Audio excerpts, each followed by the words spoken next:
Welcome, friends, to a night wrapped in the heart of a Viking longhouse, where the winter's chill bites so fiercely you can feel frost forming on your breath. Imagine this. Snow falls thickly outside, blanketing the world in silence, while a bitter wind howls, rattling the sturdy wooden walls around you. Inside, the glow of a central fire dances, casting shifting shadows across the rafters.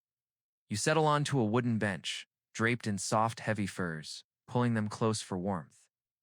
Your first thought might be, how did anyone endure this cold? The second, quieter realization follows. You're not sure you could. Before we dive deeper into this Viking night, take a moment to like this story if it resonates with you. Consider subscribing for more journeys like this. Oh, and drop your location and local time in the comments. I love knowing where you're re-listening from across the globe. Dim the lights, sink into your blankets, and let this tale carry you into the ancient world of a Viking knight. The Longhouse is your refuge, a fortress against the relentless Scandinavian winter.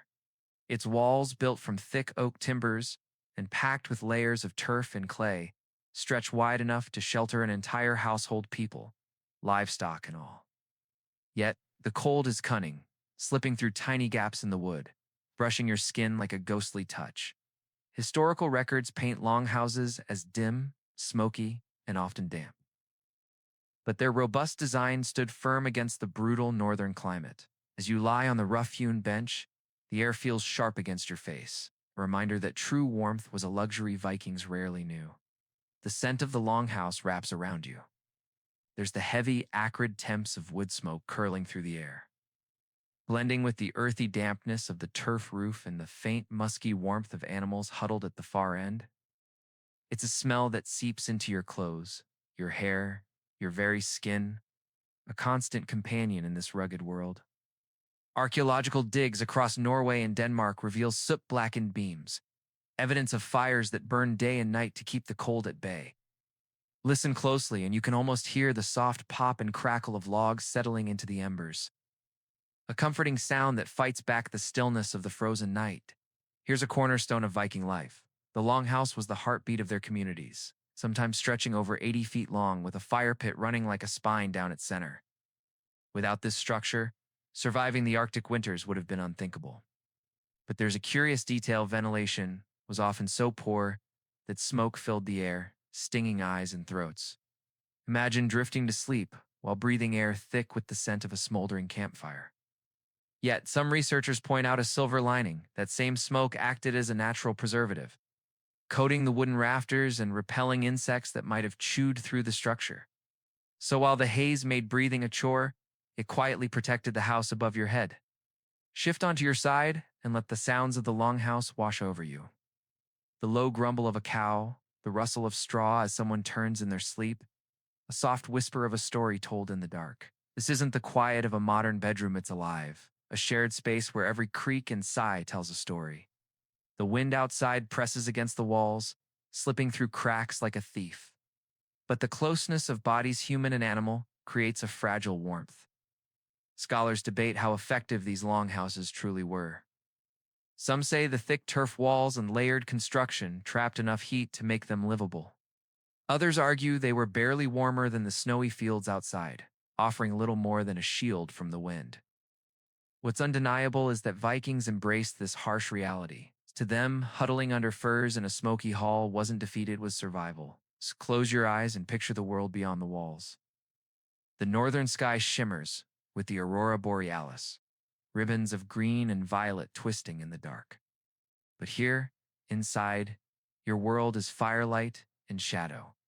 The hearth glows, painting the room in hues of gold and gray, while the cold nips at your fingertips. You pull the furs tighter, grateful for their weight, for the presence of others nearby. This isn't comfort as we know, it's endurance, woven into every timber and sod layer of the longhouse. Feel the structure around you, solid and heavy, as if it's sinking into the earth itself.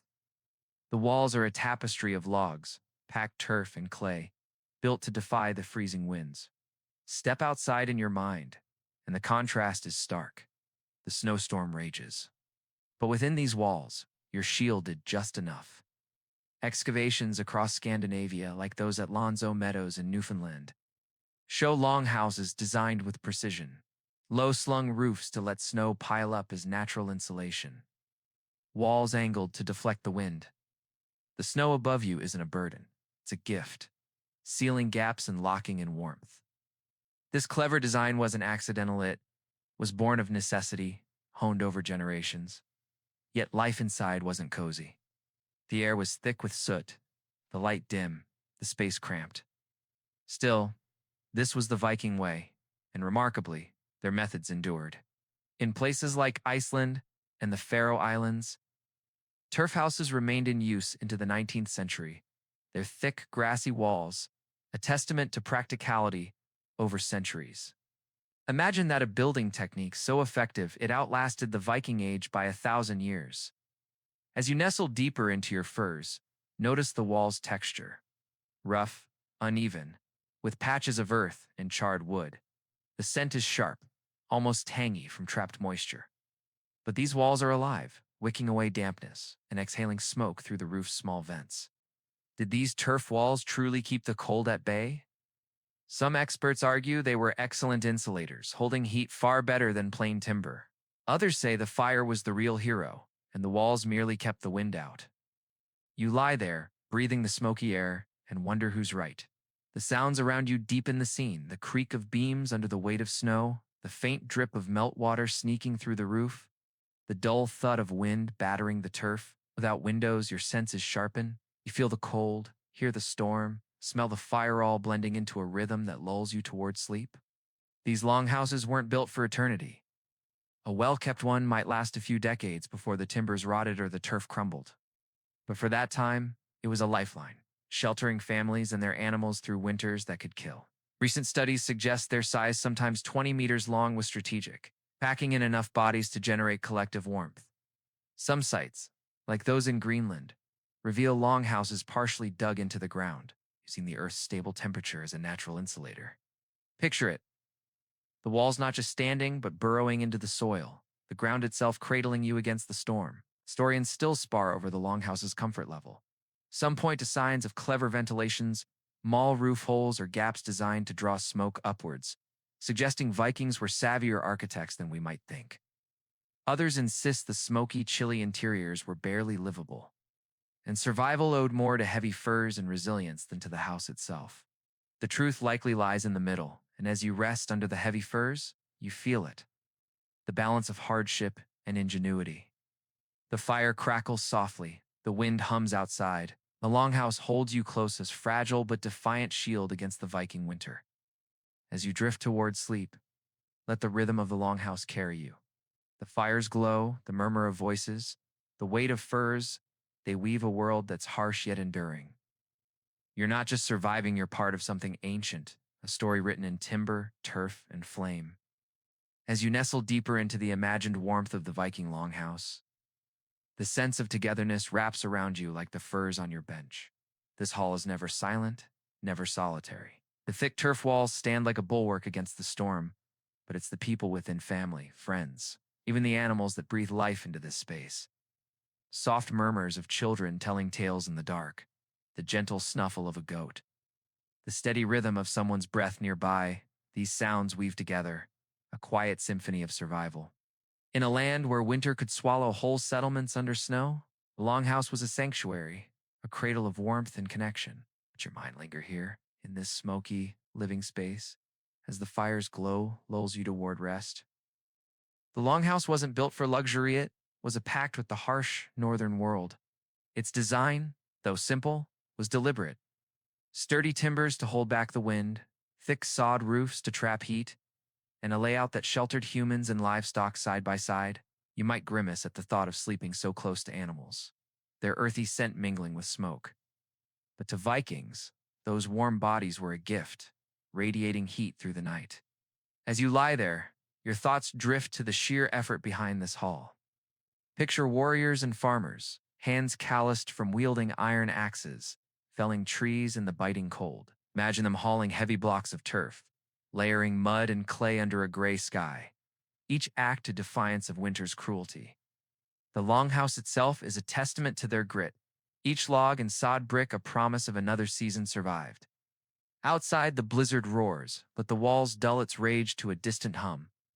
The timbers creak under the weight of snow, the fire sputters, and your breath clouds in the chilly air, blending with the faint steam rising from the damp earth beneath the turf roof. This isn't comfort as we know it's raw, unyielding endurance, yet, in its rugged way, it's enough. As your eyes flutter shut, you marvel at the ingenuity of it all, not defeating the cold, but outsmarting it, outlasting it, night after frozen night. The fire at the heart of the longhouse draws your focus now. Its glow, the center of this world. It's more than it's the pulse of the hall, the anchor of every Viking night. Without it, the darkness would claim everything. Warmth, food, even hope. You stretch out, feeling the fire's warmth kiss one side of your body, while the other prickles with cold from drafts sneaking through the walls. Too close to the flames, and your skin flushes with heat. Too far, and the chill creeps into your bones. It's a delicate dance, one the Vikings mastered through necessity. Archaeological evidence from sites like Borg in Norway shows long, scorched troughs of earth running through these halls, proof of the massive hearths that burned day and night. These weren't small fires, but sprawling beds of embers, sometimes stretching nearly the length of the room used for warmth, cooking, and light. A fascinating detail emerges from Viking sagas. At night, the fire was often banked, carefully covered with ash to preserve its embers until dawn. Picture a figure kneeling by the hearth, gently spreading ash over glowing coals, tucking the fire in like a child under a blanket. This simple act stretched precious firewood, ensuring the hall woke to a spark of life each morning. But fire was a double-edged sword. A stray spark could ignite straw bedding or a woolen cloak, turning the longhouse into a blaze.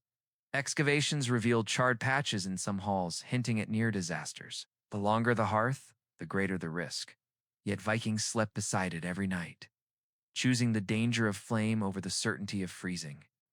As you shift on your bench, you feel the uneven warmth through her face glowing, your back chilled by a draft slithering under the door. This was the Viking reality, a constant balance between fires, gifts, and its threats. Scholars debate how these hearths were managed. Some point to evidence of raised stone borders in certain longhouses, like those found in Iceland designed to contain the flames. Others argue that many hearths were simple, open pits, with no barriers to stop embers from scattering. The truth remains elusive, as many sites lack clear stonework, leaving you to imagine either a tidy glowing channel or a wild pile of coals spitting sparks into the dark. Tune your ears to the hearth's song. The fire snaps and crackles, sap hissing as it bursts from a fresh log. A heavy thump echoes as a log shifts, sending a flurry of sparks upward. These sounds blend with the soft breathing of those around you, creating a rhythm that soothes the mind. In the endless northern nights, this soundscape was a comfort, a reminder that life persisted. The fire was the only true light in the hall. Loyal lamps or torches were rare and costly. By its flickering glow, the longhouse came alive, shadows twisting on the walls like spirits from the sagas. It's easy to imagine children stirring in their sleep, mistaking those shapes for gods or ghosts, their whispers fueling the stories that defined Viking culture. Curious twist. Some longhouses, like those uncovered in Greenland's Norse settlements, had multiple hearths under one roof. Each fire might have served a family or a purpose cooking here. Warmth, they're creating pockets of light and heat in the smoky hall. Picture it, small islands of firelight. Each family gathered around their own blaze, sharing stories while the smoke swirled above. But that smoke was a constant companion.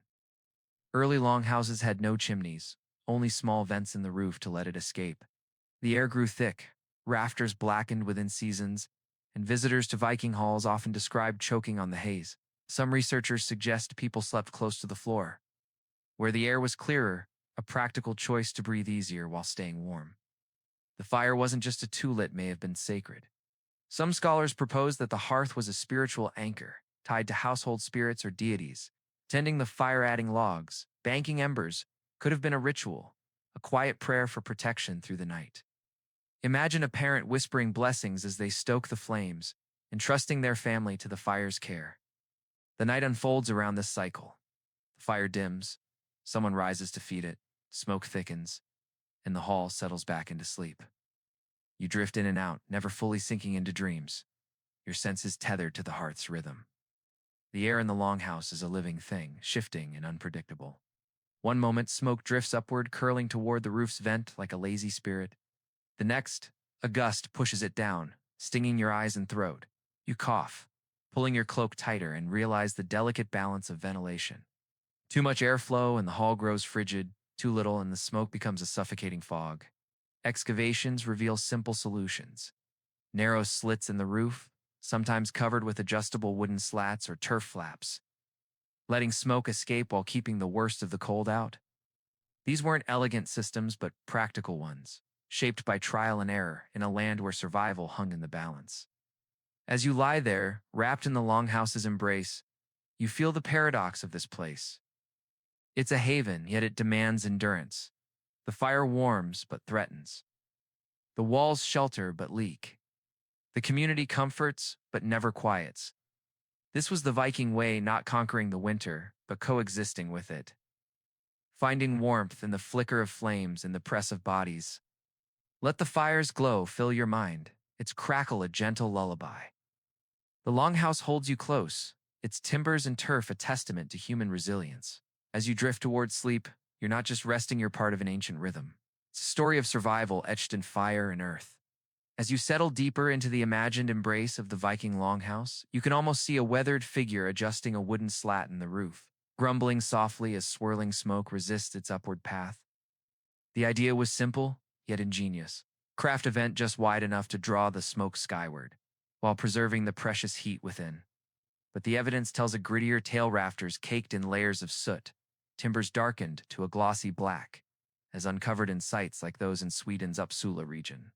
The smoke lingered, heavy and unrelenting, clinging to every surface, weaving into your clothes, your hair, your very breath. Researchers note that this wasn't just an inconvenience, but a health burden. Night after night, breathing air thick with ash could irritate lungs and sting eyes, disrupting sleep in a hall that was already far from restful. Yet as you lie here wrapped in furs, you sense the strange balance of this smoky world, a compromise that kept Vikings alive. Curiously, some scholars highlight an unexpected upside to the haze. The constant smoke likely acted as a natural repellent, driving away flies and mosquitoes during the brief Scandinavian summers. It may have even slowed bacterial growth in food stores tucked in the hall's corners, preserving dried fish or meat for longer. So while your chest tightens with each smoky breath, the air might have quietly protected your supplies and kept your livestock healthier. It's a peculiar trade-off. Discomfort for survival, coughing for sustenance. You feel it now, the prickle of smoke on your skin, the faint burn in your throat, the ever-present scent of charred wood. Every draft shifts the air and you wonder, is the vent to open, letting warmth slip away, to closed, trapping the haze inside? These were the nightly choices that shaped sleep in a Viking hall, a delicate dance between freezing and choking. Experts remain divided on the effectiveness of these ventilation systems. Some argue that the roof vents, combined with natural gaps in the turf and timber walls, allowed enough airflow to keep the hall livable. Others contend these slits were barely functional, offering little relief from the smoky fog. With no fully preserved roof systems to study, the question hangs unresolved, much like the smoke itself. You imagine the struggle: heat escaping through the vent, smoke pooling under the rafters, the family shifting restlessly beneath their blankets, caught in this eternal tug-of-war. The soot tells its own story. Excavations, such as those at Denmark's Layer site, reveal beams coated in thick, tar-like residue built up over years of fires. These blackened timbers whisper of countless nights spent under a smoky veil. Yet, there's a hidden gift in this grime. The soot may have sealed the wood, protecting it from rot and burrowing insects. What seemed like a flaw, pollution clogging the hall, doubled as a preservative, extending the life of the longhouse itself. You picture Viking builders noticing their roofs lasting longer than expected, perhaps exchanging satisfied nods, unaware of the chemistry at play, but grateful for the result. Survival, it seems, often came by chance. Listen now to the sounds weaving through the smoky hall. A child's soft cry as smoke stings her eyes, the faint cough of a sheep in the corner, the rustle of someone rising to nudge a log back into the fire. Each movement stirs the air, sending tendrils of smoke curling anew. Sleep here is never deep. It's a fragile rest, broken by coughs and shifts, a rhythm tied to the fire's pulse. Norse sagas hint at this hardship, with tales of warriors grumbling about the black haze that clung to the rafters, a poetic echo of the Longhouses' reality. Yet, the Vikings adapted, learning to breathe through the smoke, to roll over and find sleep despite the sting. Just as city dwellers tune out the drone of modern life, they made peace with the haze, paying the price for warmth. The smoke does more than choke, shapes the mind. In the dim, flickering light, shadows twist across the walls, turning beams into looming figures. Half awake, your eyes burning, you might mistake them for spirits or gods wandering the night. Folklorists suggest this smoky haze fueled Norse mythology, with its tales of twilight and mistborn creatures. The Longhouse, with its firelit shadows, was a cradle for stories where the line between the real and the mythical blurred. As you lie here, you can almost feel it, the spark of a saga born in the smoky dark, a tale whispered to calm a restless child. The paradox of the Longhouse lingers in your mind. The vent that saves you also steals your warmth. The fire that sustains you fills the air with ash. You're caught in this ancient negotiation, each breath a reminder that survival came at a cost. Shifting on your bench, you discover another layer of Viking ingenuity, the raised sleeping platforms. These aren't lavish beds, but simple wooden ledges lining the walls, sometimes just a frame of woven branches topped with straw. Compared to the cold, damp earth below, they're a small luxury, lifting you above the chill and the scuttle of pests. Archaeological finds, like post holes and compressed straw layers at sites in Iceland's Skagafjord region, confirm these platforms were a staple, a practical shield against the ground's icy grip. As you stretch out on this imagined bench, the wood creaks softly under your weight. The straw beneath scratches but cushions, and the heavy furs draped over you carry the musky warmth of the animals they came from. You're a foot or two above the dirt floor, where dampness pools and cold seeps upward. Here the air feels lighter, the chill less biting. These platforms served double duty. Two Vikings often stowed tools, clothes, or food beneath them, turning the sleeping area into a clever storage space. Picture your axe or a sack of dried roots tucked below, safe from wandering goats. It's not elegance, it's efficiency. Born of a life where every inch of space mattered. How many shared these benches? Likely as many as could fit. Sagas and historical parallels suggest entire families crowded together. Children, even kin or servants, all pressed close for warmth. Privacy was a foreign concept. Survival trumped solitude. Though you feel it, now the nudge of an elbow, the soft snore of someone beside you, their body heat, a quiet gift in the cold. Scholars debate the size of these platforms. Some reconstructions show narrow ledges, barely wider than a modern cot, while others depict broad shelves stretching along the walls, like communal beds for a dozen or more.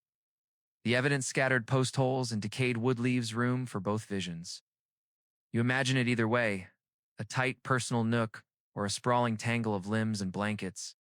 A startling detail from a Danish site near Rib reveals traces of charred straw and platform remains, hinting at fires sparked by stray embers. Imagine waking to the acrid smell of your bedding smoldering, the fire's warmth turning treacherous in an instant. Yet, this was the Viking reality living on the edge of risk, where every night was a balance of necessity and danger. As you settle deeper into your furs, the Longhouse's rhythm surrounds you. The fire's crackle, the creak of timbers, the soft hum of shared breath. This isn't rest as we know it, it's resilience, a stubborn refusal to let winter win.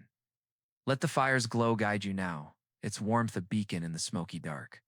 Drift closer to sleep, cradled by the Longhouse's ancient embrace.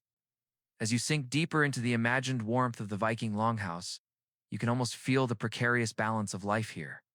A stray spark from the hearth could have set the straw bedding ablaze, rousing a family in a panic.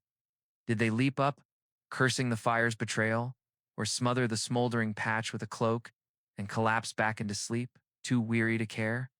Archaeological traces, like the charred straw found at sites in Denmark's Rib, offer no clear answer, but they paint a vivid picture of a world where danger slept just feet away. The raised platforms, simple yet vital, did more than lift you above the cold earth. They carved out a middle ground in the Longhouse S-tiered world. Warmth rose from the hearth.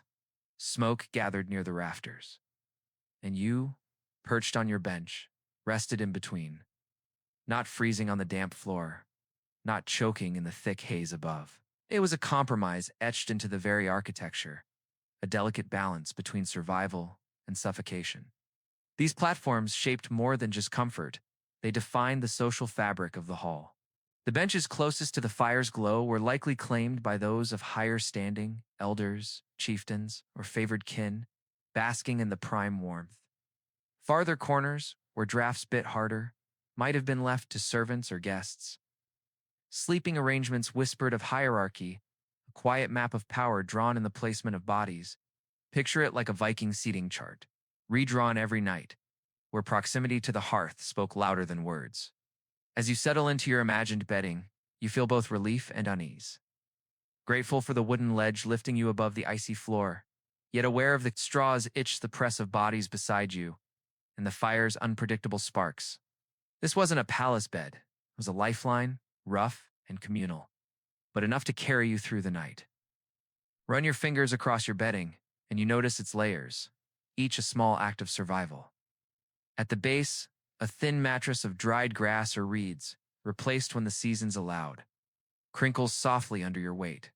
Above it, coarse woolen blankets, woven from the sturdy fleeces of Scandinavian sheep, trap heat even when damp.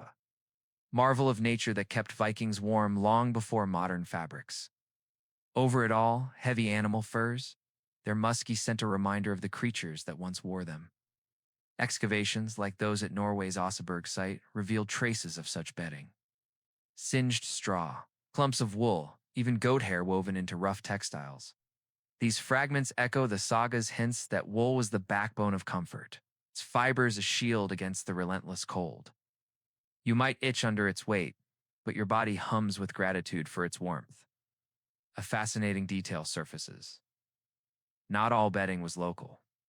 Some furs bore the mark of distant landsbear pelts from the northern wilderness, beaver skins from the Baltic forests, or prized reindeer hides from the lands. To sleep beneath such a pelt wasn't just comfort. It was a quiet boast of status, proof of trade routes or wealth. Archaeological finds, paired with records like the Norse sagas, show that Vikings were no strangers to commerce. Furs flowed south to markets as far as the Middle East, traded for silver coins that sometimes found their way back to Scandinavian soil. A quirky note from medieval chronicles suggests that traders occasionally swapped reindeer hides for dairy cheese or milk, meaning a Viking. Warm bedding might have been bought with a bucket of curd.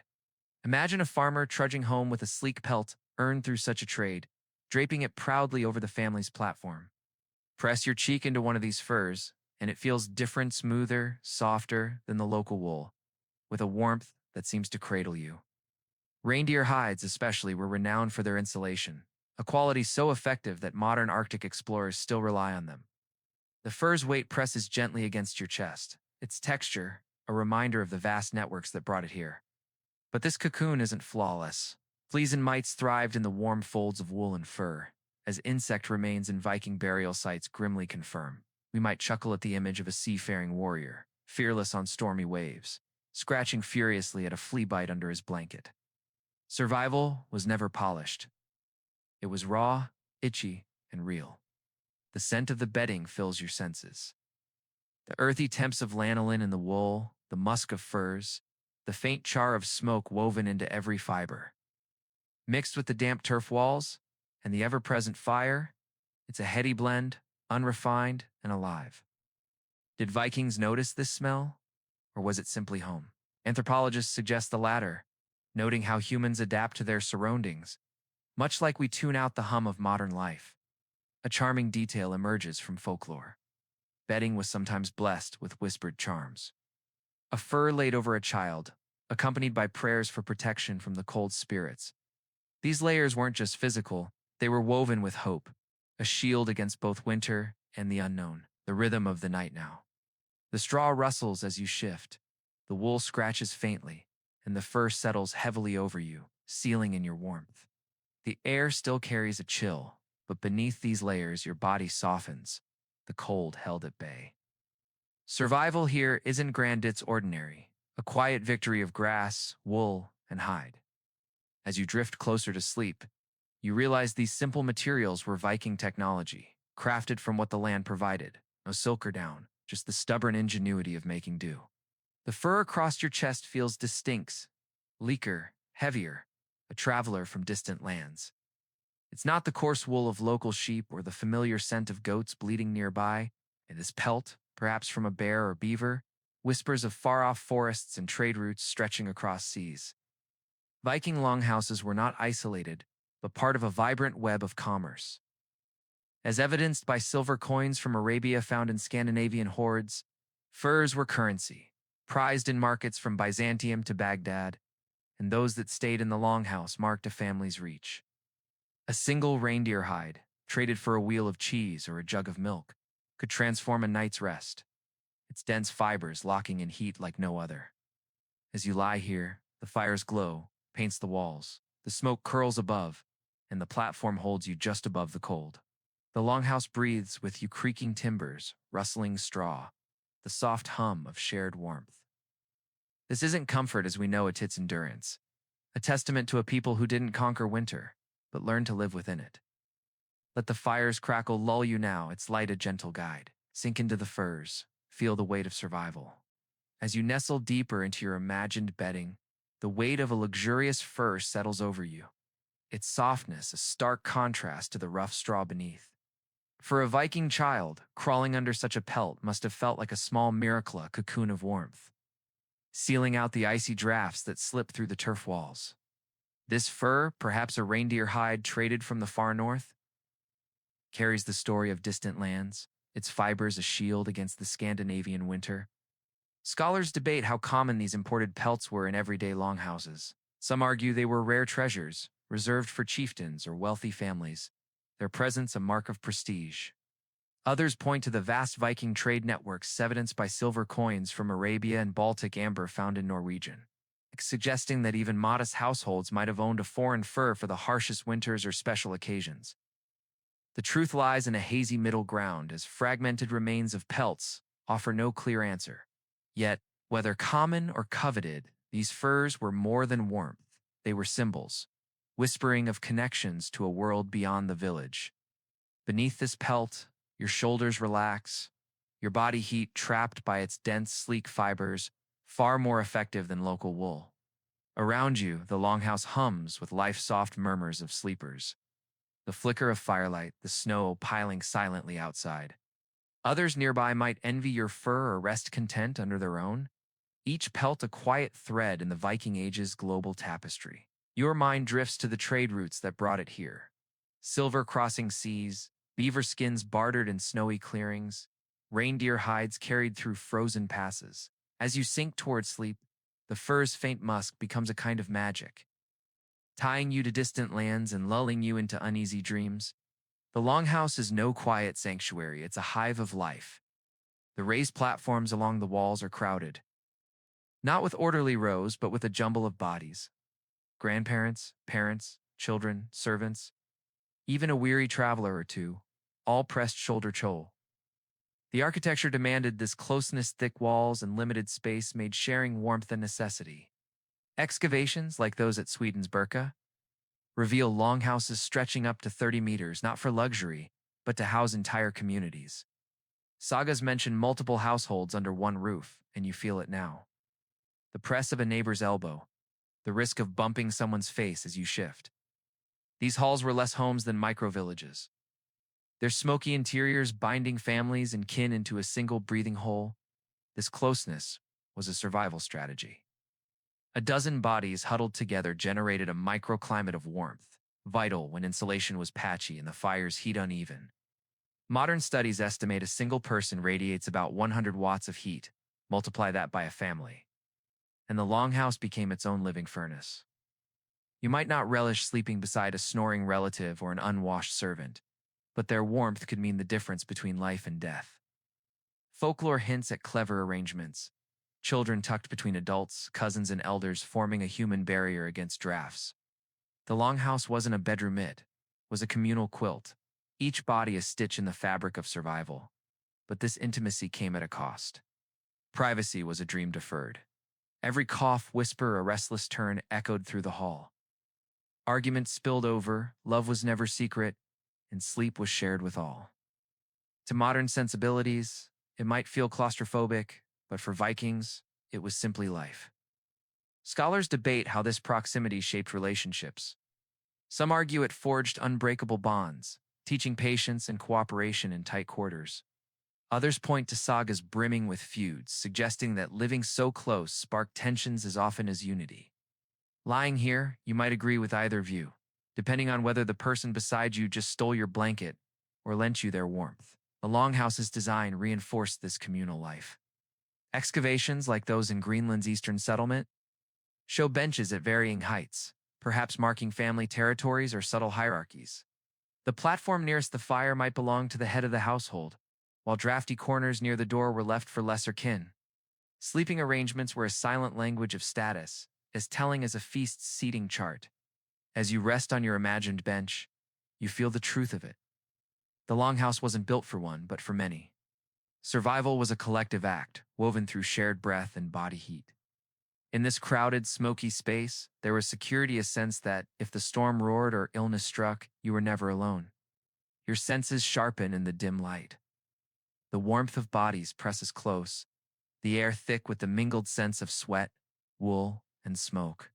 A baby fusses softly, a dog grumbles in its sleep, and the hall hums with a chorus of snores and sighs.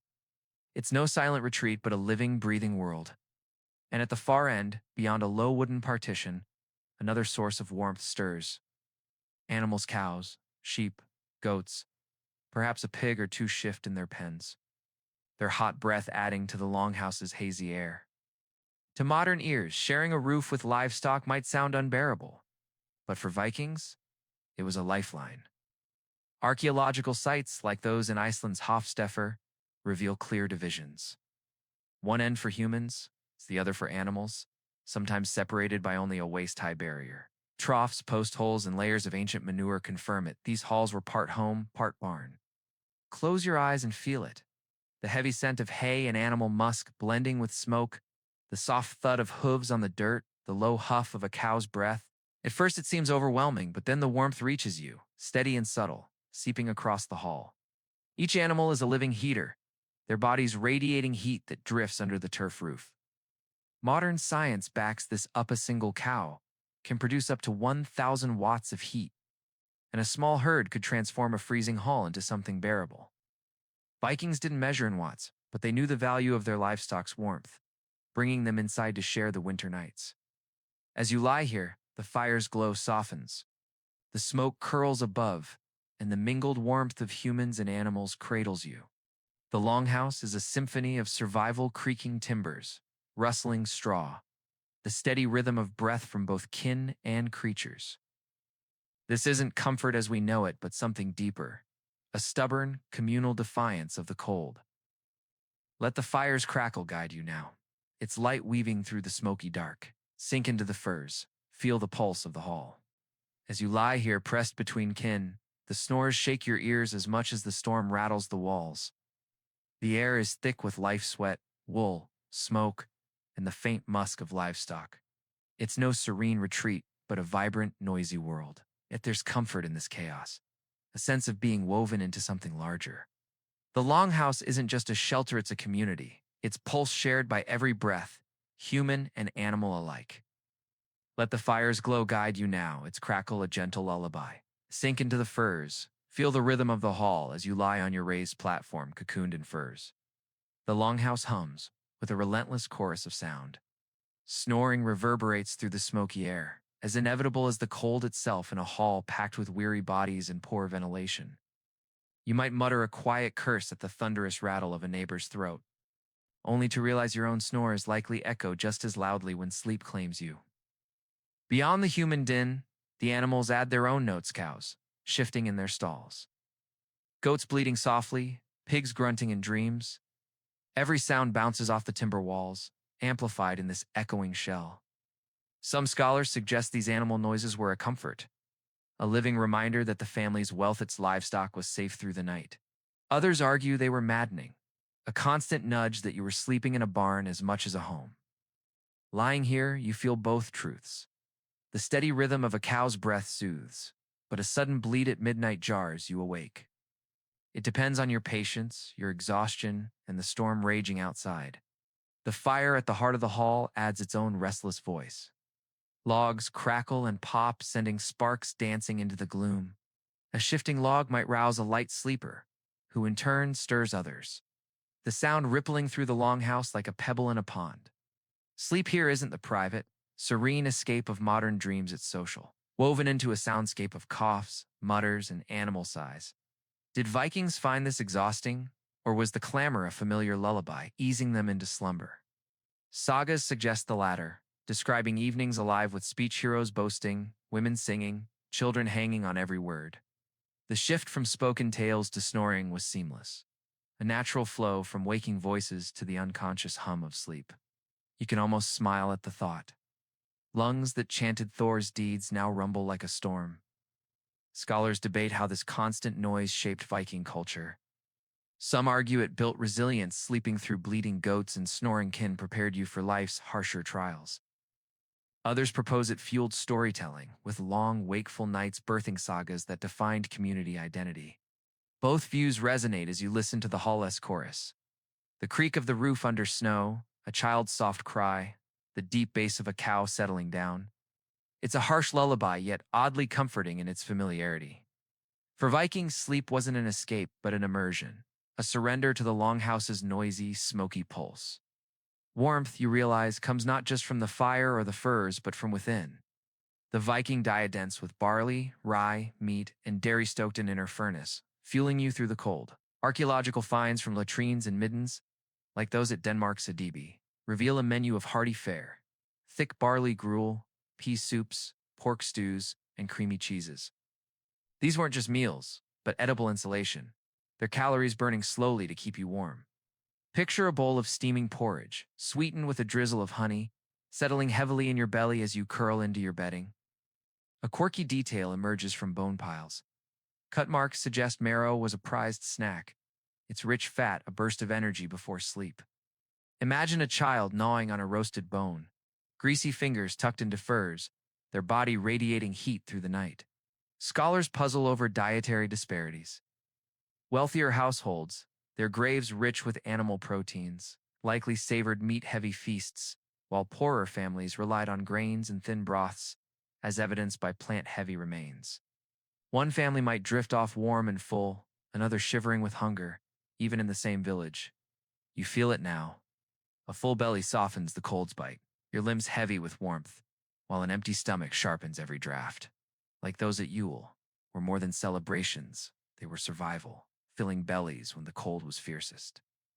After a hearty stew simmers over the hearth, the hall settles, bodies warmed from within, animals munching hay, their own heat adding to the shared glow. Sagas amplify this with tales of heroes devouring massive meals before collapsing into snores, a mark of strength and vitality. One story describes a warrior polishing off a side of mutton, then sleeping like a stone. Exaggeration, perhaps. But it underscores a truth. Eating well meant sleeping well. Each bite a thread in the fabric of warmth. Scholars debate diet's role in combating the cold. Some insist calorie-dense foods were critical in subarctic climates, acting as internal insulation. Others argue that furs and bedding mattered more, as even a well-fed body couldn't withstand drafts without cover. Lying here, chewing an imaginary rye loaf, you sense both sides. Food warms your core, but the furs seal it in. Then a horn of ale is passed to you, its sharp tang sending a flush through your chest. Vikings brewed ale, beer, and mead, not just for feasts, but as daily fuel. Archaeological finds brewing vats and herb-laced residues in Norway's Kappan confirm alcohol's place in the longhouse. Ale brewed from barley or oats was caloric and warming, while mead, honey's golden gift, was rarer but cherished. A sip sends heat to your cheeks, banishing the cold for a moment. Yet modern science reveals a catch. Alcohol dilates blood vessels, making you feel warm but hastening heat loss. Vikings likely noticed some waking, sweaty, others shivering, but the immediate comfort was worth the risk. Sagas chuckle at those who drank too much, sprawling near the fire, cloaks singed by embers. Picture dragging a tipsy kin away from danger, their snores mingling with the hall's hum. These drinks weren't just indulgence, They carried calories, vital when every ounce of energy counted. As you sip your imagined ale, the warmth spreads, blending with the fire's glow and the fur's weight. The longhouse is a tapestry of survival. Food in your belly, drink in your veins, kin and animals breathing beside you. Sleep isn't a single act but a rhythm, broken by fire tending, animal noises, and midnight sips. Let the hall's pulse guide you now. Snores, creaks, the fires crackle. Sink into the furs. Feel the warmth from within and without as you lie beneath the weight of your furs.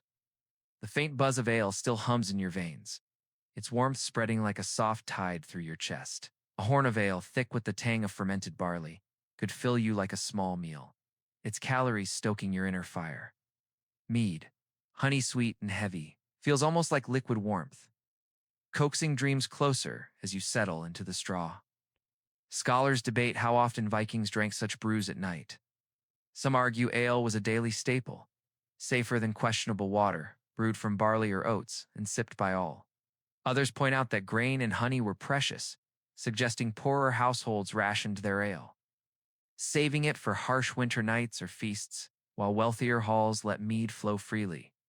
Archaeological finds, brewing vats, and herb-laced residues from sites like Sweden's Uppcross put both views, hinting at a spectrum from lavish chieftains' tables to modest farms where every sip was savored. The taste lingers, barley's sharp bite, honey's fleeting sweetness, the slight dizziness softening the longhouse's clamor. Laughter rises, then fades into snores, the smoky haze blurring into a gentler hum. But ale is a double-edged sword. One drink too many, and you might miss your turn to tend the fire, or stumble too close to the animal pens, your cloak brushing the hearth's embers. Sagas whisper warnings of such mishaps, stales of warriors who drank deeply and woke to singed cloaks, or worse. Yet in the moment, the warmth of ale feels like a shield against the cold, lulling you towards sleep, your cheeks flushed, your belly content. Shifting under your furs, you notice the woolen cloak you wore all day, now draped across you, no longer pinned at the shoulder, but serving as a blanket. In the Viking world, clothing was more than a tyrant, was armor against winter by day and night. When the fire dimmed and the longhouse groaned under snow, cloaks and tunics became bedding, their fibers a lifeline. Excavations like those in Denmark's Mammon burial reveal woolen fragments, thick twill weaves, and coarse homespun showing wool's dominance. Sheep were vital. Their fleece spun into fabric that trapped heat even when damp, a miracle in a land of relentless moisture. Your cloak scratches against your chin, but its warmth seals you against drafts creeping through the turf walls. A fascinating detail. High-status graves often contain cloaks lined with imported furs, bear or squirrel from distant lands layering wool. Durability with fur-S insulation. Sleeping under such a cloak feels like wrapping yourself in both craft and commerce, a blend of local weaving and global trade. But what of poorer households? Scholars debate whether every Viking had such sturdy textiles. Some suggest wool cloaks were universal, though coarser for the poor, while others argue finer weaves were reserved for the wealthy, leaving thralls with thin, patched wraps. The evidence, fragmented cloth and bogs and graves, leaves room for both, letting you imagine a spectrum from chieftains swathed in luxury to farmers making do with threadbare layers. Your tunic, still on from the day, doubles as sleepwear. It's heavy wool, itching, but warm. The notion of night clothes was foreign. Vikings slept fully dressed, boots off, every layer a defense against the cold. Folklore tells of women draping shawls or headscarves over children as extra cover, mother's woven scarf becoming a toddler's blanket. These improvisations speak to a world where every scrap of fabric was precious, reused relentlessly. A cloak might grace a feast by day, then warm a family by night. A worn tunic could become bedding padding. Nothing was wasted, each thread a soldier in the fight against winter. Cloaks carried deeper meaning too. Sagas describe warriors gifting cloaks as tokens of loyalty or protection, their fabric later shared as bedding in the longhouse. The cloak over you might have seen battle, its fibers now guarding you in sleep. Wool's faint lanolin centerthy, oily blends with smoke and sweat, a smell Vikings likely found comforting, not foul. It was the scent of home, of survival woven tight. As you pull the cloak higher, you feel its weight, story. Women spinning by firelight looms, humming, sheep grazing summer fields. Each fiber is endurance made tangible. A small body presses against your side, a child, deliberately tucked between adults, their warmth a shield for the most vulnerable. This wasn't chance, but strategy, a Viking version of central heating. Children, prone to chilling, were nestled between parents or kin, their small frames cradled by shared heat. Grave finds, like those in Norway's Gokstead, echo this. Children buried with adults, wrapped in shared furs, mirroring how they slept, intertwined, protected. Excavations reveal bench layouts and textile traces, suggesting families arranged themselves to maximize warmth. The smallest at the center, safe from drafts. The Longhouses' soundscape weaves around you, snores like rolling thunder. A goat's soft bleat, the fire's restless crackle. Sleep isn't private but communal, a shared rhythm of dozing and waking. Food and drinks to ale, marrow warm your core, while cloaks and furs seal it in. The child beside you stirs, their breath steady, their warmth a quiet gift.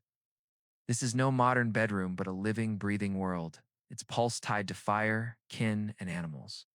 Let the hall's hum guide you, now creaking timbers, flickering embers, the soft weight of wool. Sink deeper into the furs, feel the Viking night's embrace.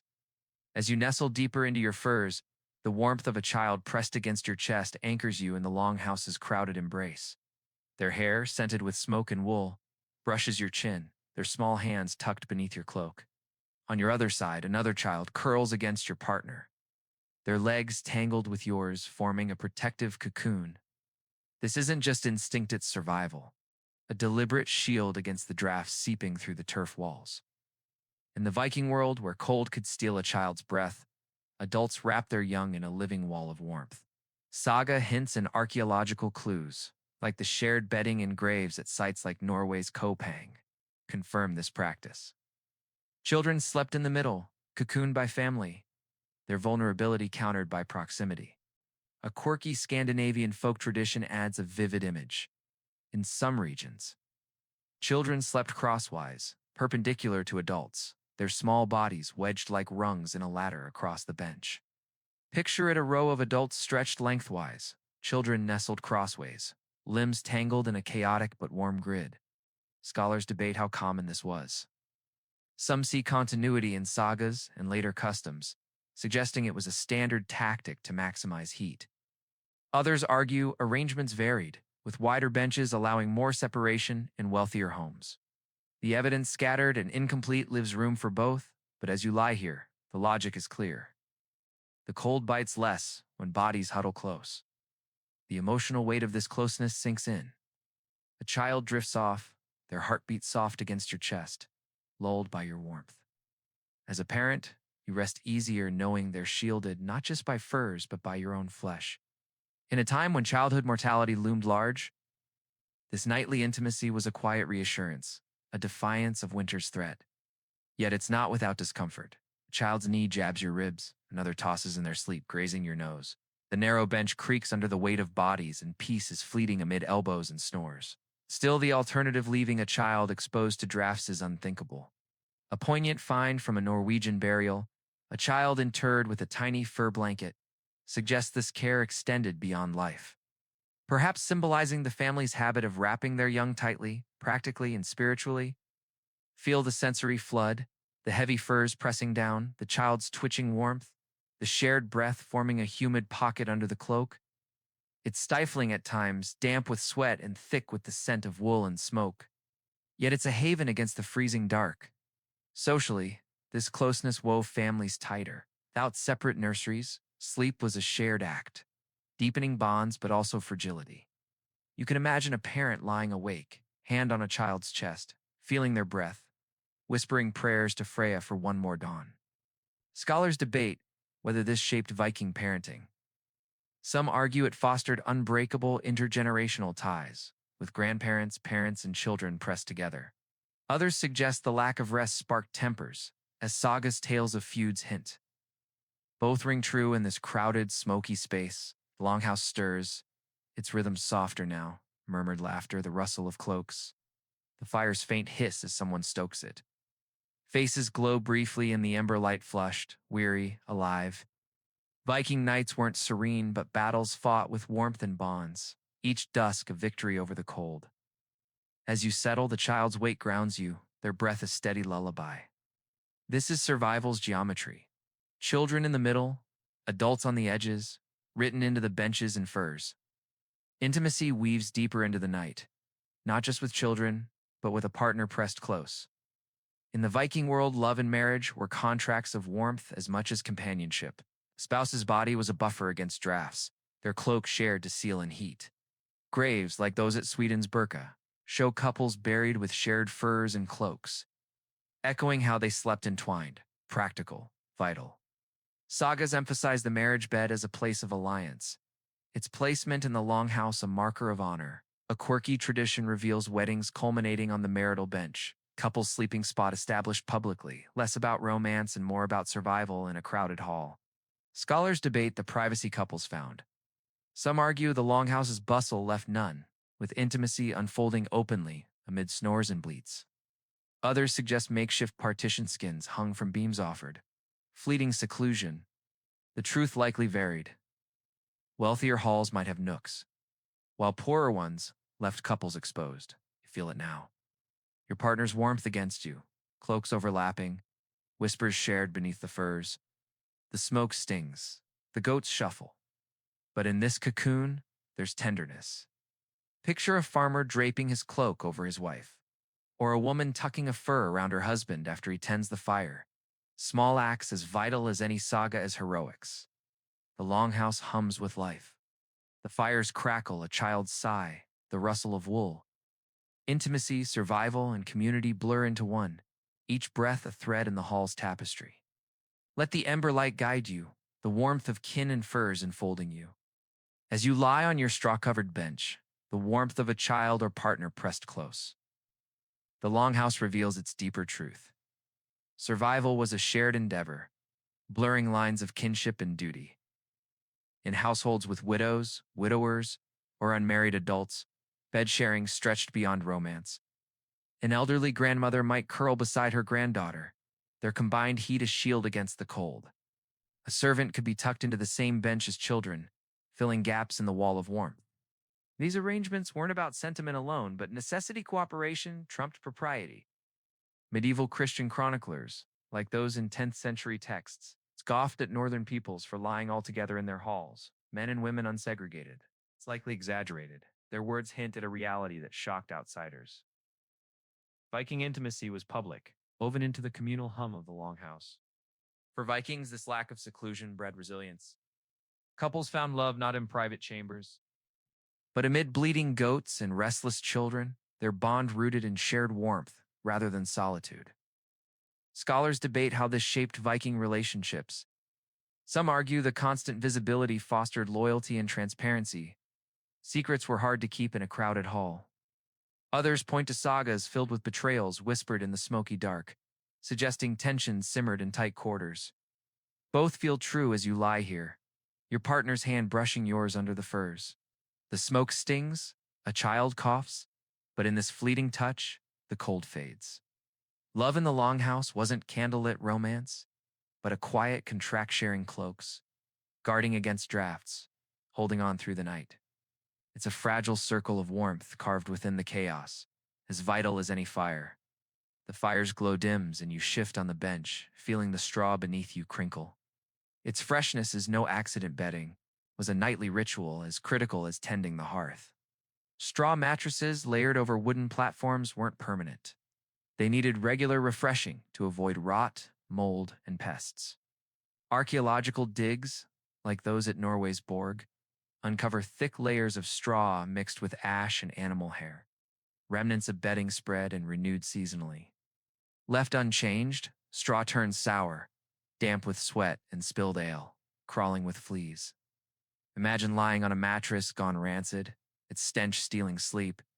Refreshing, it was hygiene, survival, and a quiet source of pride.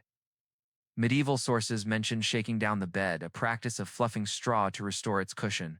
You picture a woman in late autumn hauling in bundles of golden stalks, spreading them across the bench, knowing they'd be flattened and brown by spring. A charming tradition, echoed in later Scandinavian customs. tied fresh straw to midwinter festivals like Yule, symbolizing renewal. New bedding wasn't just practical, it was a prayer for fortune, a hope for easier nights. Scholars debate whether this was a Viking practice, but the echoes linger, tying sleep to seasonal rhythms. Feel the straw now. Stiff stalks poke your arms, their faint grassy sweetness cutting through the musk of firs. Fresh, it's a rustic comfort, far better than the sour damp of old bedding, yet it never lasted. Families replaced it multiple times a year as pests and mold crept in. Ash, scattered deliberately in bedding layers, as found in sites like Iceland's Hofstafur, helped dry dampness and deter insects. Picture sprinkling hearth ash over your bench before laying new straw, a gritty housekeeping blending filth and remedy. Some elite burials hint at alternatives, feathers, or fine textiles, but for most, straw was the mattress of the masses, cheap and abundant, scratching but sufficient. The act of refreshing bedding was communal. Children hauled straw, servants spread it, elders shook out cloaks, neglect it, and the whole hall itched and grumbled. New straw brought a chorus of crinkling as families settled, a sound fading as it flattened, only to return with the next bundle. This rhythm marked time, tying sleep to the seasons. But pests were a relentless foe. Fleas, lice, and bedbugs thrived in the warm folds of straw and furs. Excavations, like those in Viking era York, reveal fossilized flea remains and lice eggs in textiles, proof that itching was universal. Even warriors scratched under their cloaks, their battles against cold matched by skirmishes with tiny invaders. You squirm now, imagining a flea's bite, the straw rustling as you shift. The Longhouses' soundscape wraps around you. A child's sigh, the fire's hiss, a goat's soft bleat. Sleep here is no escape but a surrender to the hall's pulse communal, noisy alive.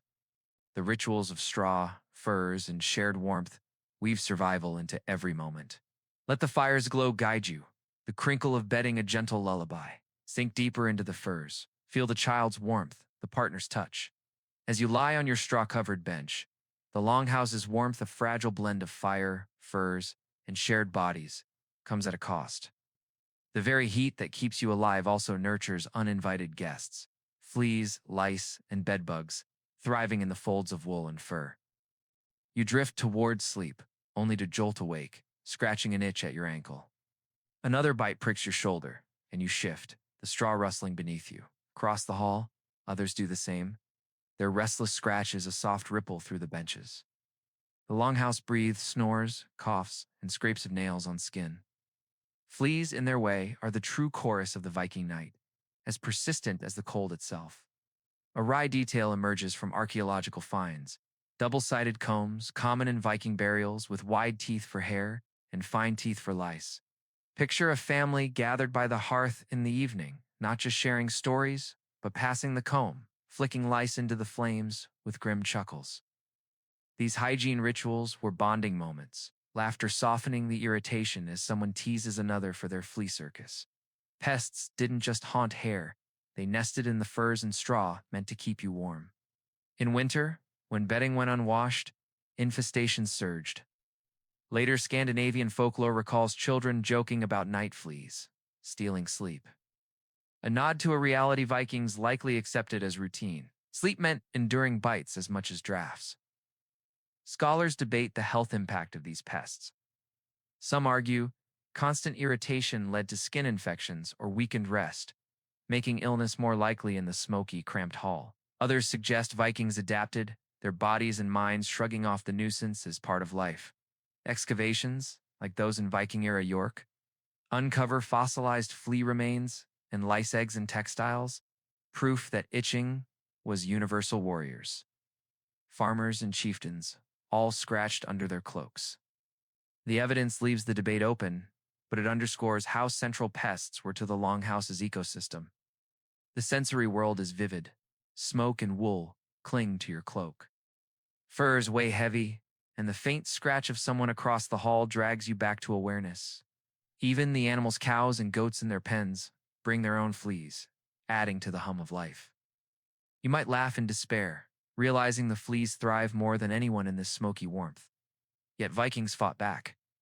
Ash sprinkled in bedding, as found in sites like Iceland's Stang, likely served as a crude insecticide, drying damp straw and deterring pests. Imagine a mother tossing gray dust over the bench, hoping to keep fleas at bay.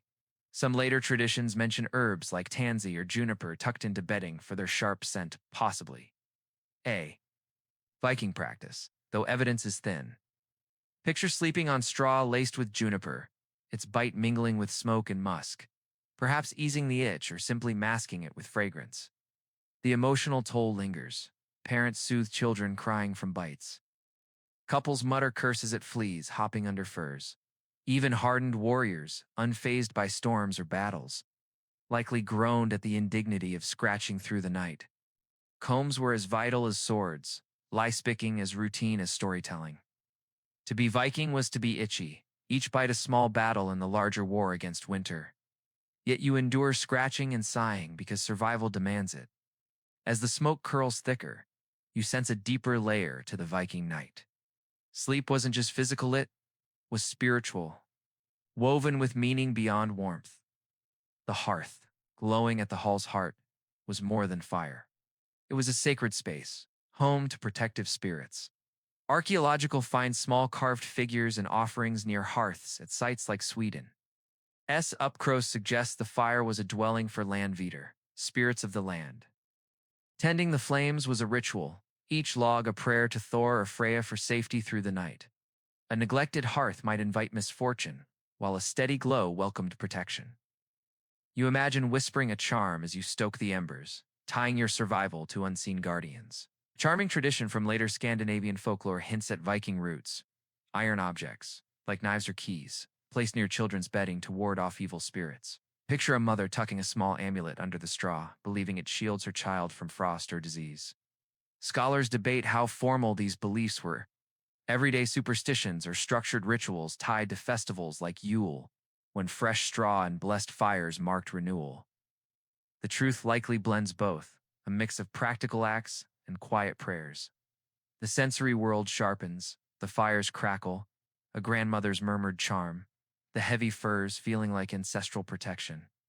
Smoke isn't just irritation, it's a shield, blurring the line between the physical and the divine.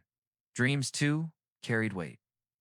In the smoky haze, waking briefly during segmented sleep, visions felt vivid. Sagas describe dreams of ancestors or gods, their messages guiding harvests or warning of danger. The flickering fire and choking smoke might have sharpened these visions, making the supernatural feel close. A Viking waking from such a dream might share it at dawn, their words shaping the hall's decisions. Some scholars suggest the Longhouses' discomfort smoke. Pests, cramped benches heightened this spiritual intensity, blurring waking and dreaming. Frost wasn't just weather, but a spirit pressing the walls, countered by the hearth's sacred glow. Feel it now. The straw crinkles, the child's warmth presses close, the fire hisses as a log settles. You whisper a charm, not from certainty but habit, joining the hall's quiet prayers. The Viking night is a tapestry of imperfections, smoke, fleas, noise, but also endurance, woven with warmth, kin, and unseen protectors. Let the fire's glow guide you, the rustle of straw, a gentle lullaby. Sink into the furs, feel the pulse of the longhouse. As you lie beneath your furs, the longhouse's smoky warmth feels like more than just heat. It's a sacred shield, woven with the unseen presence of gods and ancestors. The words you whisper, like the cloak over your shoulders or the straw beneath you, are a defense against the dark. The Viking night was a negotiation, not just between cold and fire, but between human endurance and the spiritual forces believed to guard or threaten the hall. The longhouse was a sanctuary of wood, turf, and spirit, where warmth was a gift demanding reciprocity. You fed the fire, and it sustained you. You honored the landvader, and they shielded you from frost's bite. As you close your eyes, the smoke curling around you carries not just irritation, but a sense of protection, as if ancestors hover in the rafters, breathing warmth into the night. To sleep in a Viking winter was to trust not only furs and embers, but the unseen hands guarding the hall. The fire has quieted, its embers glowing low under a blanket of ash. Someone crouches nearby, stirring the coals, their hands dusted gray. They're not kindling a new blaze, but tending the hearth's fading pulse, banking it to last until dawn. Archaeological hearths, like those at Norway's Borg, reveal thick ash layers, evidence of deliberate banking to trap heat in embers. By morning, a sleeper could brush aside the ash, uncover a faint red glow, and feed it new wood, sparing the household the cold shock of relighting from flint. This simple act saved precious fuel in a land where wood was scarce.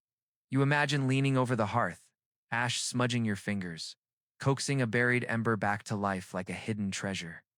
Medieval sources confirm this practice was widespread, and Vikings likely perfected it. Ash was the ember's blanket, preserving warmth through the night. A quirky detail: ash doubled as a cleaner, rubbed on greasy pots, or even hair as a crude shampoo. Crawling into bed with ash under your nails, you know it's the same grit keeping the hearth alive. Nothing was wasted, not even soot. The hearth's sensory world is vivid. A faint snake of red coals under gray ash. Occasional pops as sparks escape, the sharp char scent blending with wool and fur. That quiet glow, barely visible, holds frost at bay, as precious as silver. Scholars debate whether longhouses had one central hearth or multiple fires.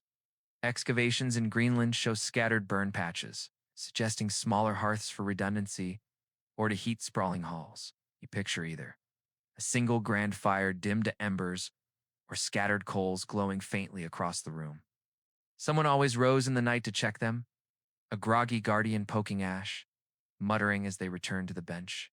Sagas hint at the shame of a fire dying out, forcing a trek through snow to borrow an ember from a neighbor's hearth, a clay pot cradling the fragile glow.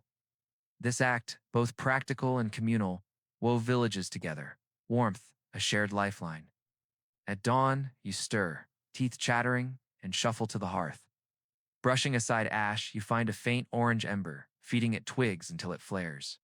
The hall awakens, grateful for your care. Scholars estimate longhouses burn tons of wood each winter, making banking essential to stretch scarce fuel. That ember's glow was the hall's heartbeat, proof of safety, its absence a chilling omen. You sink back into your furs. The ash-covered hearth, a quiet promise of survival. Not all warmth came from the hearth. In wealthier homes, iron braziers, shallow, blackened containers filled with coals offered portable heat. Found in high-status sites like Sweden's Gamla Uppsala, these braziers could be moved to warm a child's bedding or counter a draft. Picture a mother setting one near her family, its faint glow a shield against the cold. Oil lamps, too, flicker in the archaeological records, small stone or clay bowls, scorched by fish oil or animal fat. In Greenland and Iceland, where wood was rare, fish oil lamps were vital, their dim flames adding light and a whisper of heat. The scent of burning oil, sharp and fishy, mingles with smoke, softening the dark as a child watches the wicks tremble. Reconstructed longhouses reveal another truth: these tools were luxuries, not staples. Most families relied on the hearth, but braziers and lamps, where used, created islands of warmth in the smoky hall. You imagine their glow, faint but fierce, a reminder that survival hinged on ingenuity, ash to bank embers. Braziers to chase drafts, lamps to pierce the dark. The longhouses, pulse fire, furs, kin, and spirits, cradles you. Let the embers crackle guide you, the rustle of straw a lullaby.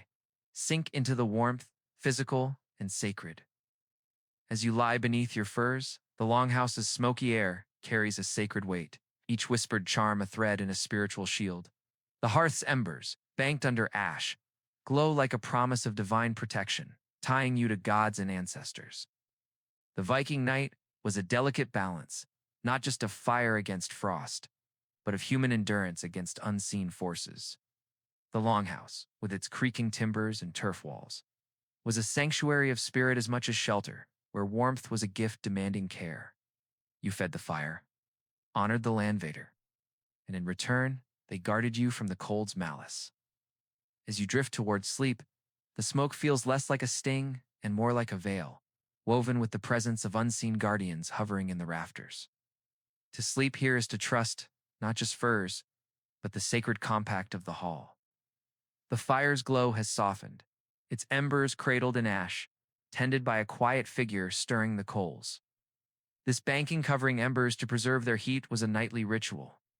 as evidenced by thick ash layers and hearths at sites like Iceland's Hofstafur. By morning, brushing aside the ash revealed a faint red glow, ready to flare with new wood, saving precious fuel and sparing the cold shock of a dead hearth. You imagine your own hands, dusted gray, uncovering that ember like a hidden gem, coaxing life back into the hall. Medieval sources confirm this practice was widespread, and for Vikings, ash was a blanket for fire, as vital as wool for bodies. A quirky aside, ash wasn't just for embers. It cleaned greasy pots and even hair, a gritty shampoo under your nails as you settle into bed. The hearth's sensory world hums, faint pops from buried sparks. The sharp char scent, blending with wool and fur, a dim red glow holding frost at bay. Scholars debate whether longhouses relied on one central hearth or multiple fires. Greenland's excavations suggest scattered burn patches, perhaps for redundancy or to heat vast halls. You picture either a grand hearth dimmed to coals or small fires flickering across the room, each tended by groggy guardians rising in the night, their mutterings joining the snores. When a fire died, sagas describe the humbling trek to borrow an ember from a neighbor, a clay pot cradling the fragile glow through snow. This act wove villages together, warmth a communal lifeline. At dawn, you stir, uncovering an ember and feeding it twigs, the hall warming as others wake, grateful. Scholars estimate longhouses burn tons of wood each winter, making banking a necessity to stretch scarce fuel. That ember's glow was the hall's heartbeat, its absence a chilling void. In wealthier homes, iron braziers and oil lamps added warmth. Braziers, shallow, blackened containers, found in sites like Sweden's Birkoheld coals, moved to warm a child's bench or counter a draft. Reenactors testing them note the smoke they add, coughing as sparks fly, joking that Vikings were either tougher or more desperate. Oil lamps, small stone or clay bowls scorched by fish oil, flickered in Greenland and Iceland, their faint heat and light softening the dark. The fishy tang clings to furs, but their glow comforts, especially for children watching the wicks dance.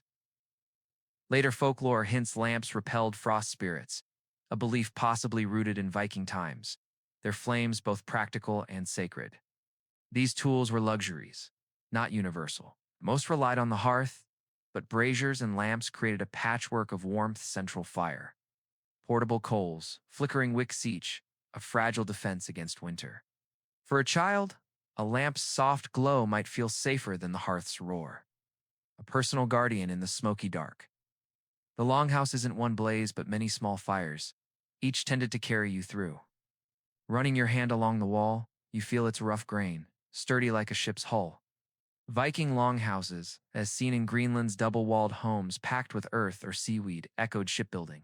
Sloped walls shed snow like water off a deck, turf layered like overlapping planks. Some houses even reused ship timbers, oak ribs from voyages now framing your sleep. Caulking tar and resin-sealed gaps, its piney scent mingling with smoke, a smell of safety. Ventilation, too, mirrored ships, with roof vents angled like hatches to balance smoke and air. Scholars debate whether this was deliberate design or cultural overlap. But the parallel is striking. The longhouse, like a ship, was a vessel not for seas, but for winter. The sea was more than transport, it was identity. Ship-like hull tied survival to Viking pride, its timbers creaking like waves under wind.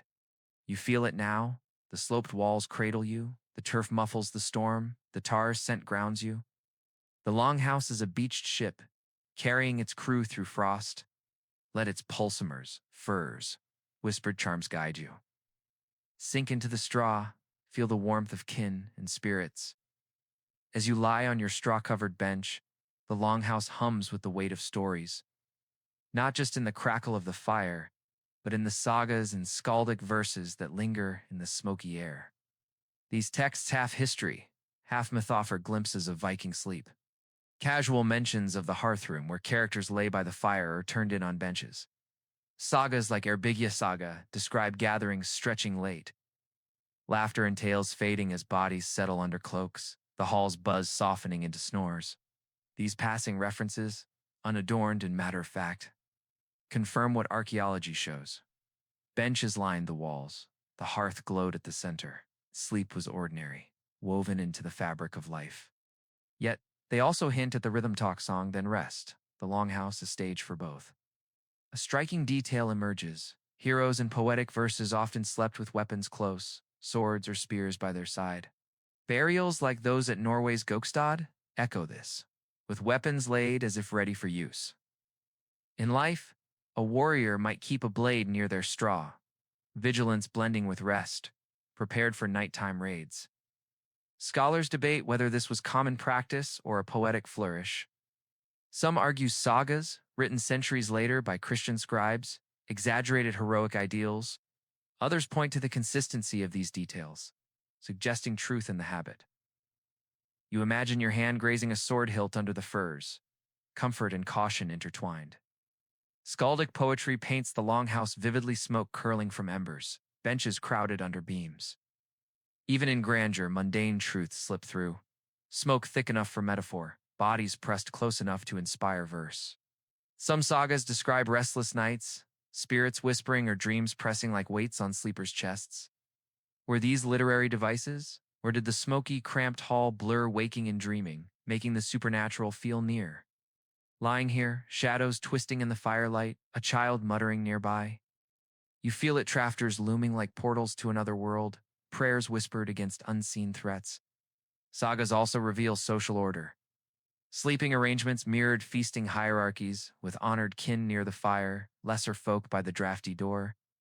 The word sing bed meant not a frame, but a bundle of straw, furs, and cloaks, portable and flexible. This language reflects the reality. Sleep was communal, never private, a nest of materials on a bench or floor. Scholars argue over the text's reliability, cultural memory, or Christian embellishment, but paired with archaeology. They sketch a vivid scene, a smoky hall, straw rustling, stories fading into snores. Tonight, the longhouse feels alive, almost festive. A feast has spilled into the night, benches crowded with family, neighbors, and travelers. Winter feasts, like Yule, were survival strategies as much as celebrations, filling bellies and warming halls at the darkest time. Archaeological finds of oversized feasting halls, like those at Denmark's Leor, show wide hearths. And evidence of mass cooking, while sagas describe banquets with roaring fires, roasted meats, and flowing ale. Bodies sprawl wherever space allows, cloaks pulled over heads, bellies warm with stew. A quirky saga note. Drunken guests sometimes collapse near the hearth, like logs by the fire, snoring amid spilled ale. You picture tripping over a stranger's arm, the hall a battlefield of revelers lost to sleep. Feasts made the hall warmer, not just from fire, but from bodies packed tight. Scholars estimate a dozen people could raise a room's temperature significantly, beating back frost with laughter and sweat. Yule was key, its excess of food and drink fueling strength for lean months. Scholars debate how often these gatherings happened, seasonal for most, or frequent in chieftains' halls to cement loyalty. Either way, the longhouse became a haven, not just from cold, but from isolation. The sensory flood is vivid. Sparks leap from a fierce fire. Roasted pork clings to wool. Sticky ale coats the floor. Murmurs fade to snores, the warmth almost heavy, your cheeks flush despite drafts. The psychological comfort runs deeper. Crowded hall meant safety guests were allies for the night, their presence a shield against raids. You feel it now. The fire's roar, the press of bodies, the hum of community. Stories weave through the smoke, from heroic sagas to whispered charms, each a thread in the longhouse's tapestry. Sleep is an escape, but immersion. A surrender to the hall's pulse smoke, fleas, snores, and all. Let the fire's glow guide you, the rustle of straw a lullaby, the warmth of kin and spirits enfolding you. Sink into the furs and drift into the Viking night's embrace. As you nestle into your straw and furs, the longhouse pulses with the warmth of a recent feast. Its clamor a shield not just against cold, but against the fear that winter breeds. Later medieval writers might have sneered, calling Norse feasts gluttonous or chaotic, but they missed the point. These gatherings were survival, cloaked in celebration. The packed hall bodies sprawled across benches, bellies full of roasted pork, and ale raised the temperature, making thin bedding feel almost luxurious. Reenactments in reconstructed longhouses confirm this. A dozen people can warm a space enough to dull the frost's edge. Scholars debate whether feast nights disrupted sleep with noise or eased it with heat. Lying here, you feel the latter, the snores, muttered boasts. And whimpers of dreaming children blend into a comforting hum, the hall alive with shared humanity. The sensory flood is vivid. Sparks leap from a fierce fire. The scent of meat and ale clings to wool, the floor sticky underfoot. A drunken uncle groans nearby. A stranger's elbow grazes your side. And the warmth, though heavy, carries you towards sleep. Feasts like Yule weren't just rituals. They were defiance, filling bodies with calories and halls with heat to face the lean months. The psychological comfort runs deeper. A crowded hall meant safety, allies for the night, protection against raids or loneliness. As you drift off, the buzz of community laughter, snores, spilled ale lulls you. A reminder that survival was communal, woven into every raucous night. A stranger lies near your feet, his travel-stained cloak damp with melted snow, boots caked with mud. His presence, though cramped, is no accident. Hospitality was a Viking law, as vital as fire. Sagas like Havamel stress the duty to offer fire and seat to travelers. A custom backed by the size of longhouses, some sprawling enough to house guests alongside family and livestock. To refuse a wanderer risked shame. To welcome them earned honor. You feel it now. His breath adds to the hall's warmth, snores to its chorus, though his smell at wool and rhodos makes you grimace. Still, you'd expect the same kindness if you were the one half frozen at a stranger's door. A charming saga detail. Guests often repaid hospitality with news or tales. Their whispers of distant markets or battles sparking children's imaginations as they drifted off. Scholars debate the motives behind this generosity. Some see it as strategic, building alliances through reputation. Others view it as pragmatic, avoiding enemies or curses. Either way, the longhouse was a revolving door, binding family, servants, and strangers under one smoky roof. The sensory overload is palpable. Damped cloaks, manures, tang, flattened straw under unfamiliar bodies. Privacy vanishes, but the warmth rises. The hall, a living network of survival. This network extends even to death. Viking graves like the Osberg ship burial reveal bedding furs wool, even feathers laid with the dead, as if warmth mattered beyond life. The Osberg women rested on beds draped in fine textiles, their weaves hinting at luxury, while humbler graves hold coarse wool or straw imprints. Whether rich or poor, no Viking was buried without a sing, their bundle of bedding for the afterlife's cold. Scholars debate whether these goods were practical, meant to comfort the dead, or symbolic, showcasing wealth. Likely both a fur for warmth, a status marker for eternity. Feathers in elite graves suggest downy pillows, a rare softness, while most made do with straw, echoing life's rugged beds. Sagas and poetry deepen the picture. In Erbyggia saga, nights hum with talk before sleep, benches filling as tales fade to snores. Skaldic verses evoke smoke-filled halls, benches crowded under beams, while some describe restless dream spirits pressing on sleepers' chests, perhaps born of smoky, cramped nights. Weapons by beds, noted in sagas and burials, blend vigilance with rest, a sword's hilt under your hand as you sleep.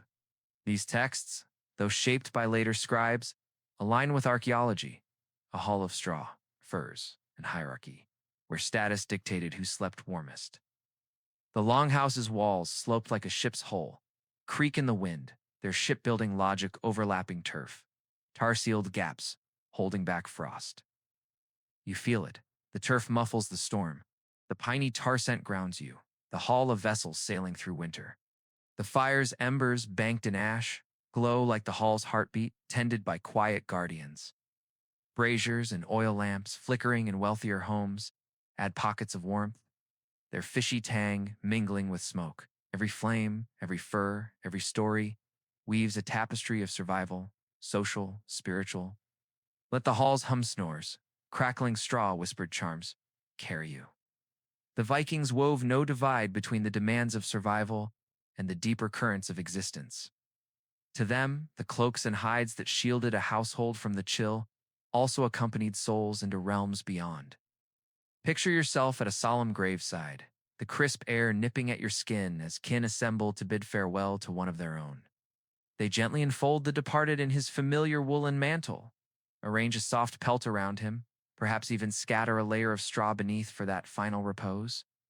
These actions are hushed, heartfelt, and deeply ingrained, the same careful tucking they performed each evening in the Longhouse, now echoed one final time. In their worldview, interring the dead was akin to preparing them for an eternal slumber. With the conviction that comfort endured even in the afterlife, the tangible echoes resonate strongly. The earthy aroma of wool, the plush touch of fur, the faint crunch of straw under the still formal evoke memories of shared nights in hazy halls. Ceremonies of farewell weren't distant or foreign. They mirrored everyday habits, bridging the living and the gone. The materials cradling the deceased were often the very ones that had offered solace in life, a seamless continuation. A striking example from Birka in Sweden, uncovered in recent digs, includes a child's resting place lined with birch bark under the bedding remnants. Experts speculate whether this served as added padding against the damp soil or held symbolic value, perhaps evoking renewal or sanctity. Regardless, it underscores how even subtle elements of coziness permeated mortuary customs. The departed were never consigned bare to the ground. They were enveloped as if for a profound, unending rest. Literary echoes and sagas reinforce this fusion. Figures are depicted reclining under taut cloaks in both vitality and demise. The phrasing fluidly linking the states, implying that the grave was merely an extended vigil, one demanding the same protective layers. A recent 2025 discovery in Sweden's Viking-era grave revealed textile remnants, including woven fabrics, draped alongside weapons and tools, further illustrating how burial mirrored domestic life. And another find from Norway that year, in a boat burial, included textile tools like spindle whorls, hinting at the inclusion of everyday comforts for the journey ahead. Intriguingly, many interments position animals, horses, hounds, or even livestock near the human remains. While some view this as emblematic of companionship or status, consider the nightly intimacy of the Longhouse, where beasts slumbered just beyond a simple divider, their breaths contributing to the communal heat. To rest beside creatures in eternity may have reflected that lived proximity, where a cow's rumble or goat's sigh was part of the familiar nocturnal backdrop. Updated excavations in Denmark from 2024, revealing a well-preserved cemetery with textile samples on brooches, suggest such arrangements were widespread, blending the mundane with the mystical. Debates among experts persist on the intent behind these artifacts. Some emphasize prestige with fine weaves and furs as displays of affluence, especially in elite sites like the Oseberg ship burial, where dyed textiles adorned the deceased. Others highlight metaphysical aspects, drawing from beliefs in an afterlife voyage requiring sustenance and shelter, as evidenced by downy feathers in select graves for added softness.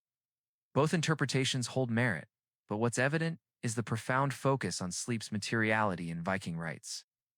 As you envision smoothing a pelt over a loved one, aware it might one day serve in a mound, you grasp how each night's struggle against the chill foreshadowed the ultimate repose.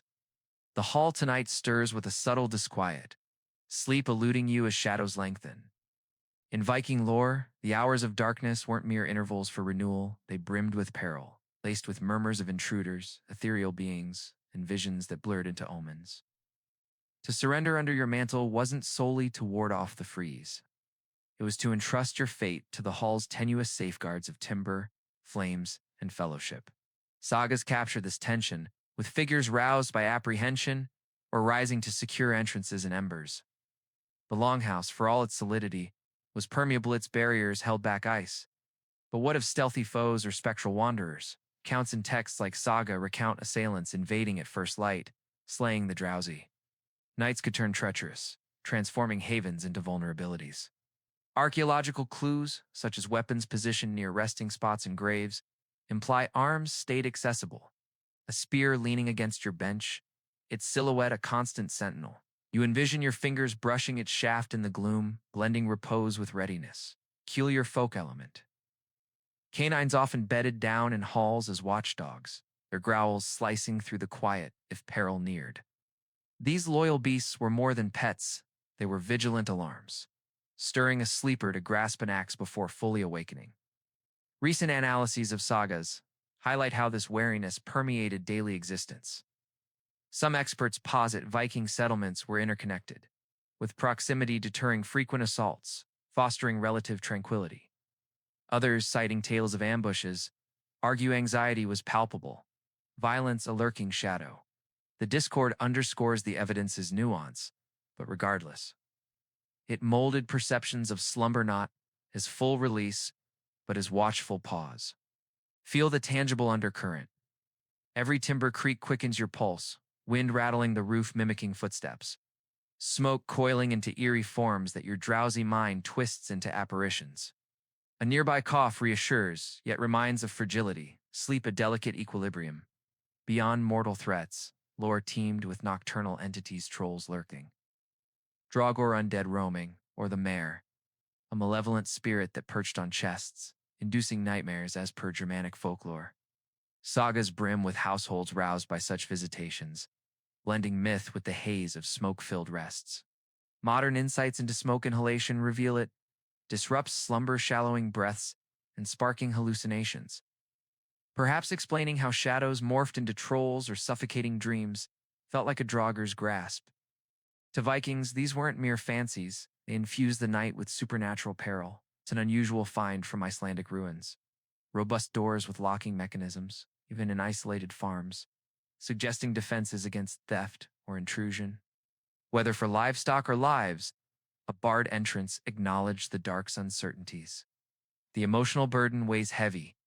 Parents soothed bite-plagued children while straining for sounds beyond the walls. Warriors clutched blades under blankets. Elders intoned wards against unseen foes. Slumber was collective, as was apprehension, forging resilience and unity. As you settle into your nest, the fire's hiss, a companion. You grasp the paradox coziness laced with caution. The hall, a fortress of fellowship against the night's shadows. The Viking longhouse repose was never mere interlude. It was a vigilant truce with the unknown.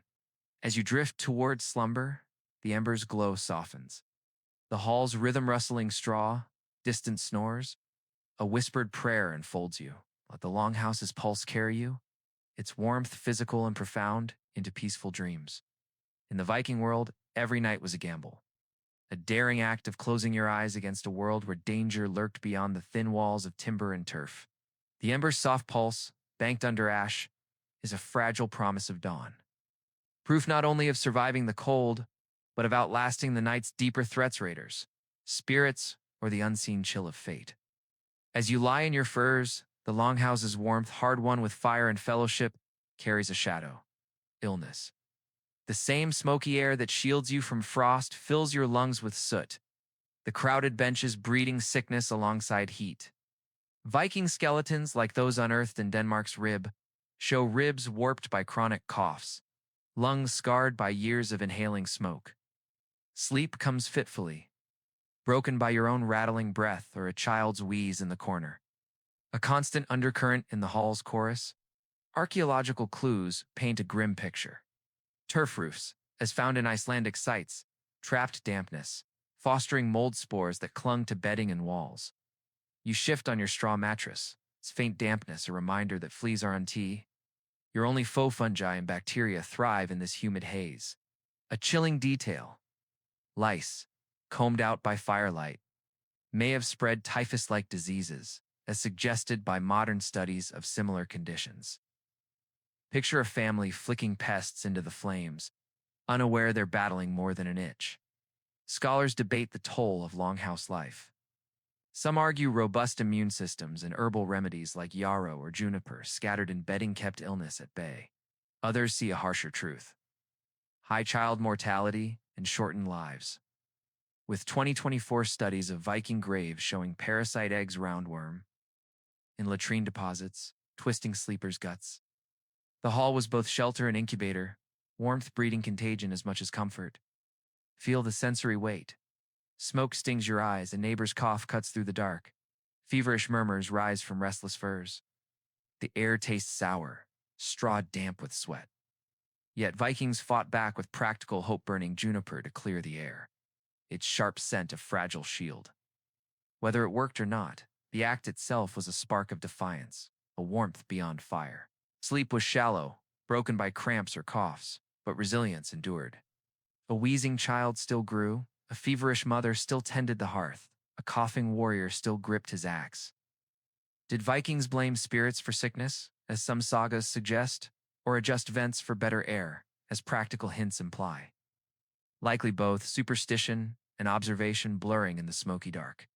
The Longhouse was more than a refuge, it was the heart of Viking society, stitching kin and community into a living tapestry.